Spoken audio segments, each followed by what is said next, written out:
Hello বন্ধুরা, welcome to our new mini blog. সকাল সকাল মাম্মাম সোনার আমি ঘুম থেকে উঠে গেছি মন্দিরে আসবো বলে। মন্দিরে এসে মাম্মাম সোনাকে যেই নিচে রেখেছি ও তো নিজের মতো ছোটাছুটি করে খেলা আরম্ভ করে দিয়েছে। এইদিকে দেখো মন্দিরের সমস্ত কাজকর্ম করে নিয়ে আমি একটু পুজো দিয়ে দিচ্ছি।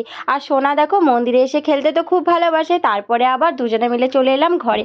ঘরে এসে সকালে বাসি কাজকর্ম সেরে ভাত বসিয়ে দিলাম। বানিয়ে নিচ্ছি সাদা আলুর চচ্চড়ি। আর যেহেতু মাম্মাম সোনাকে ঘুম পাড়াতে অনেকটাই দেরি হয়ে গেছিলো, তাই তাড়াতাড়ি করে এই তরকারিটাই আমি বানিয়ে নিয়ে বড়মশাই খেতে দিয়ে আমিও একটু খেয়ে নিলাম, কারণ পেট পুজো না করলে তো কোনো কাজে এনার্জিই পাবো না, তাই না।